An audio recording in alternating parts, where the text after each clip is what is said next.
I was standing in the kitchen doorway when I heard my daughter laugh for what I now realize was the last truly carefree laugh she would have that evening. She was arranging the centerpiece on the dining room table, white dahlias, her favorite, and she had her hair pinned up the way she always does when she wants to look polished. She was wearing the navy dress I had helped her pick out 2 weekends before at the mall in Greenville. We had stood in that dressing room together for 40 minutes, and she kept saying it was too much money, and I kept saying nothing was too much for a night like this one. I had raised her to believe that. I need you to understand something before I go any further, because it matters to everything that came after.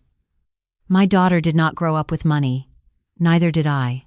Her father worked 31 years at the paper mill outside of town, and I kept the books for a small dental practice on Route 9 for most of her childhood. We lived in a 3-bedroom house with a carport and a backyard that flooded every spring.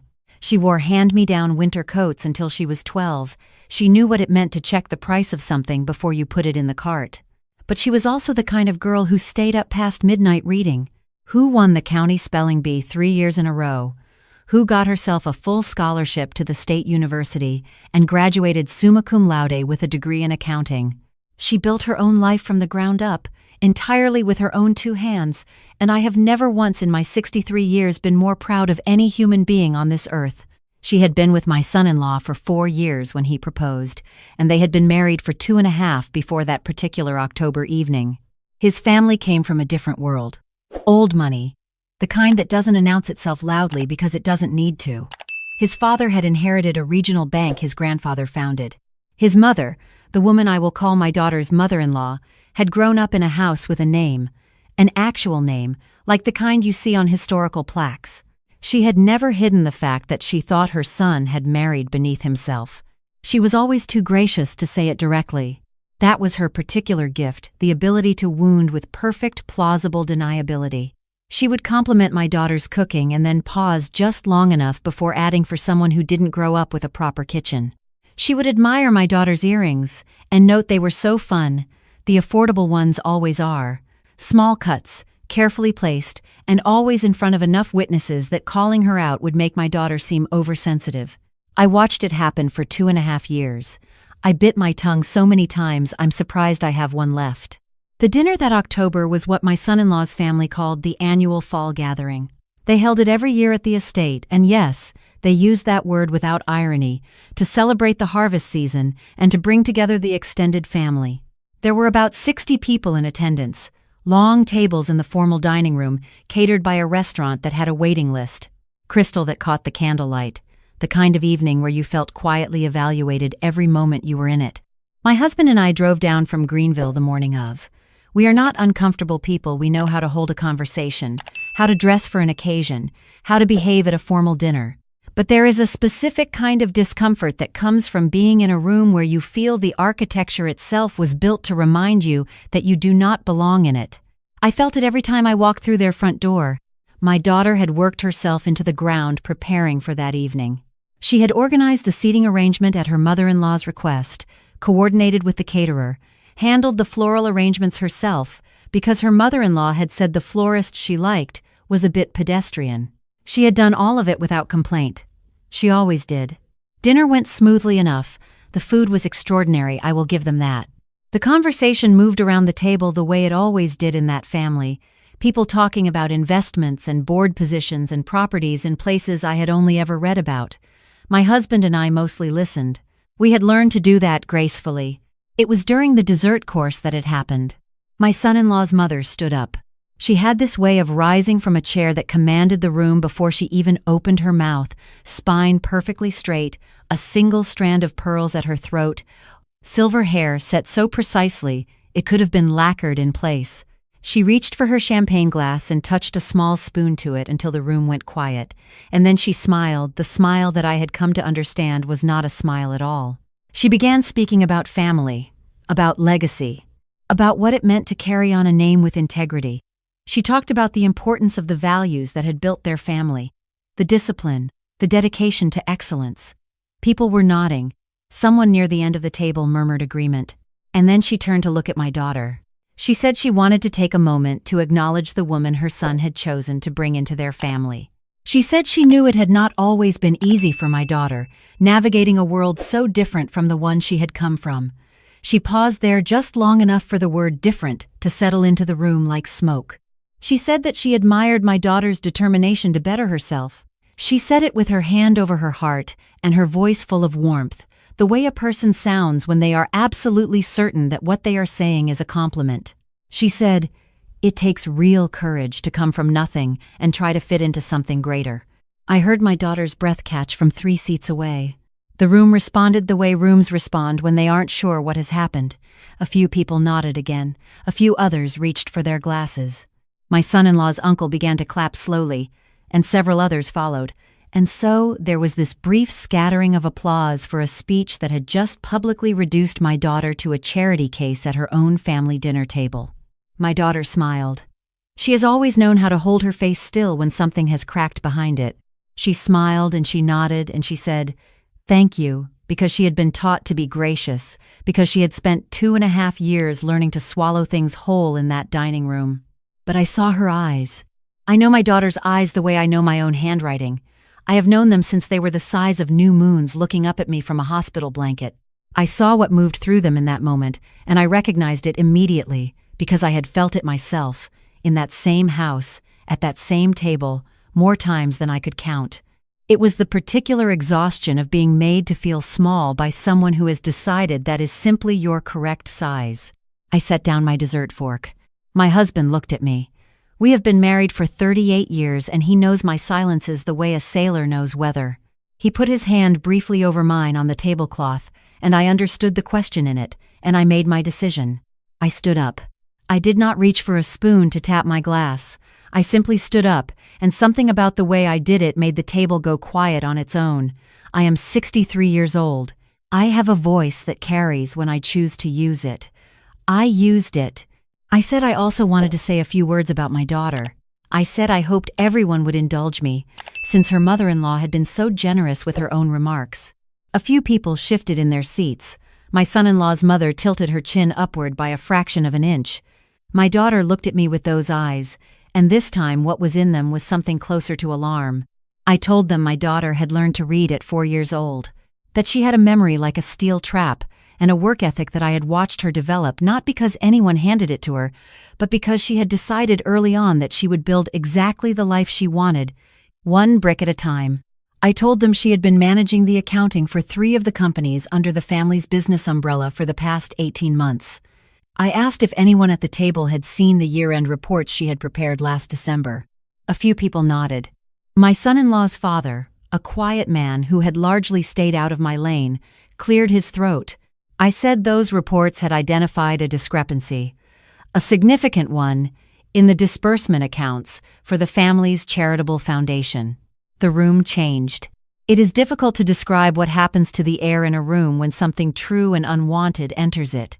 It is a kind of pressurization. I felt it against my eardrums.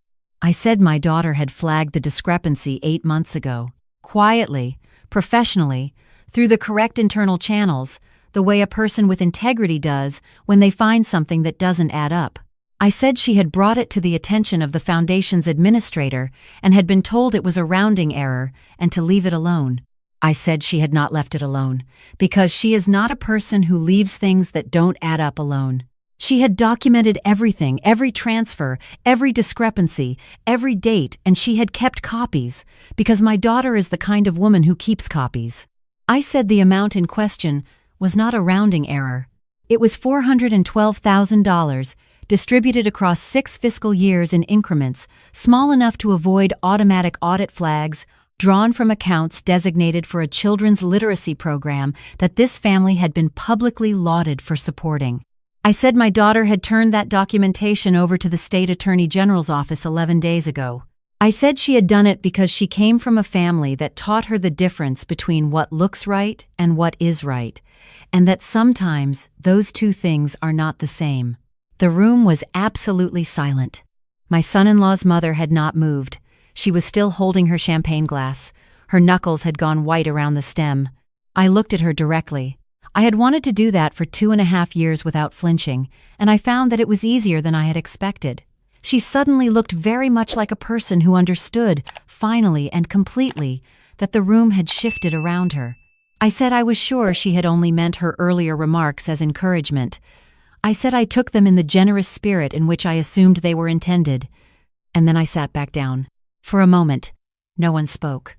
Then my son-in-law's father set his napkin on the table and excused himself quietly. Two of his brothers exchanged a look that I had not been meant to see. Someone at the far end of the table began a very focused conversation about something else entirely. My daughter reached under the table and found my hand. She was shaking slightly. I held on to her and I did not let go. The evening unraveled after that in the way things do, when something has been broken that was never going to be repaired anyway. People began leaving earlier than they normally would. There were a lot of very polite goodbyes. My son-in-law's mother disappeared from the room before dessert had been cleared, and I did not see her again that night. My husband drove us back to the inn where we were staying, and he didn't say much until we were in the room with our coats off and the kettle on, and then he said, "You've been sitting on that for a while, haven't you?" I told him I had been sitting on it for 11 days. Since the moment my daughter had called me from her car in the parking garage of the Attorney General's office. Her voice so steady it had frightened me, telling me what she had done and what it had cost her to do it. I had asked her that day if she was certain. She said she had never been more certain of anything in her life. She said she had not married into this family to look away from things that were wrong, and she was not going to start. I remember I had pressed the phone to my chest after we hung up, just for a moment, just to feel the weight of it. Because raising a person who tells the truth when it is difficult is the work of a lifetime, and I had done that work, and here was the proof of it. In the weeks after the fall gathering, things moved quickly. The Attorney General's investigation became known within the family before it became public, as these things always do. My son-in-law's mother retained a lawyer. Several board members of the charitable foundation resigned. The children's literacy program, the one the family had used for years as evidence of their civic virtue, was placed under independent oversight pending a full audit. The local paper covered it. Then a larger regional outlet picked it up. Then it became the kind of story that travels. My daughter's name was not in any of the coverage. She had insisted on that. She had submitted her documentation as a private citizen, with no interest in visibility, only in accuracy. She did not do what she did for recognition. She did it because the numbers did not add up, and children who needed books were not getting them, and she was the person who had found out why. That is who she is. That is who she has always been. I will tell you what happened to my son-in-law's mother, because I think you deserve to know how this ends. The investigation ultimately found that the discrepancies in the foundation accounts were the result of a deliberate pattern of internal transfers, money that had been redirected over 6 years into accounts controlled by a single our person. The foundation's administrator, the same man who had told my daughter it was a rounding error and to leave it alone, was charged. He eventually cooperated with investigators and provided additional information. My son-in-law's mother was not charged with any crime. The investigation found no direct evidence that she had been aware of the transfers, though questions were raised about the foundation's oversight structure, questions that her family's lawyers worked hard and expensively to answer. What she lost was something the law cannot quantify. She lost the version of herself she had spent decades constructing, the matriarch of a civic-minded family, the guardian of a legacy, the woman with the pearls and the perfect silver hair and the name on a historical plaque. She lost the room. That is the only way I know how to say it. When you have built your sense of yourself on the belief that you are the most important person in every room you enter, and then one evening someone stands up and quietly demonstrates that you are not, the room never quite looks the same again. For her, I don't think it ever recovered. My son-in-law, to his enormous credit, stood by my daughter completely. He is a good man. He always has been. He told his mother, in language I understand was direct and unambiguous, that what had happened at the dinner table that October night had been unacceptable, and that his wife had his full support, and that the relationship between them going forward would need to look different than it had before. He said this, my daughter told me, calmly and without raising his voice. I have always liked that about him. My daughter and her mother-in-law have not been in the same room since that evening. I do not know if they will be again. That is not a chapter I can write for them. What I know is that my daughter gets up every morning and goes to work and does her job with the same precision and integrity she always has, and she comes home to a husband who respects her and a life she has built with her own hands, and she is well. She called me last Sunday, the the way she does every Sunday, and we talked for almost an hour about nothing in particular, a book she was reading, a new restaurant she and her husband had tried, the weather in her city, and the weather in mine. At the end of the call, she said, "Mom, I've been thinking about something." I asked her what. She said she had been thinking about the fact that the woman had called her coming from nothing a kind of courage. She said she had been angry about that for a long time, that specific phrasing, because it was meant to diminish her, to imply that she was someone who had started at zero and clawed her way up to the edges of something she didn't quite belong in. But she said lately she had been thinking about it differently. She said maybe coming from nothing is exactly what it sounds like. Not a wound, not something to overcome, not a starting line that marks you forever. Just the beginning of a story that you get to write for yourself without anyone else's inheritance weighing down every page. She said, "I think I came from exactly where I was supposed to come from, Mom." I didn't say anything for a moment. I just sat with that. Then I told her she was right. I told her I had always believed that, but that hearing her say it herself was something different, something better. After we hung up, I sat in the kitchen for a while with my coffee going cold and the afternoon light coming through the window the way it does in October, long and golden and a little heartbreaking the way beautiful things sometimes are. I thought about all the years I spent worrying whether I had given her enough security, enough advantage, enough of a foundation to stand on. And I thought about the fact that the most important things I had ever given her cost nothing at all. The truth, the spine to tell it, the knowledge that her value was not assigned to her by anyone else's ledger. Those are not things you inherit. They are things you choose, and then you choose them again and again until they become who you are. My daughter chose them. She chose them on a Tuesday morning, 11 days before the fall gathering, sitting in a parking garage with a folder of documentation on the passenger seat and a phone in her hand, and she chose them again at the dinner table that October evening when she kept her face still and swallowed something that would have broken a less certain person. She chose them because she knew who she was. And no one, not a pearl necklace, not a historical plaque, not a champagne glass in a candlelit dining room, can take that from a person once they truly know it. I am 63 years old. I have not always done everything right. I did not give my daughter a name on a plaque or crystal that caught candlelight, or a house with rooms designed to remind people of their place. I gave her what I had. I gave her everything I had. Looking at her now, I believe it was enough. I believe it was more than enough. If you have ever sat at a table where someone tried to use your origins against you, if you have ever swallowed something in a room that did not believe in you, I want you to hear this directly. Where you come from is not a verdict. It is not a ceiling. It is not the most interesting thing about you. What you do with it is. The truth has a way of finding the surface, no matter how many layers are placed above it. I have seen that now with my own eyes. I have sat in the room when it happened. And the one thing I can tell you with certainty is this. The people who spent their whole lives building something to hide behind are never as protected as they believe. But the people who have nothing to hide, even when they have nothing else, are exactly as safe as they need to be. My daughter taught me that. Or maybe I taught it to her, and she handed it back to me when I needed to remember it. That is the thing about raising children. You put things into them when they are small, and then they grow, and one day they show it back to you, and it is bigger and truer than anything you ever imagined it becoming, and you understand that the most important work you ever did was the work that will keep going long after you are gone. I poured myself a fresh cup of coffee. Outside, the October light was still doing what October light does, going gold and long across the yard. The tree at the back of the property had gone red while I wasn't paying attention. I thought about my daughter, and I smiled.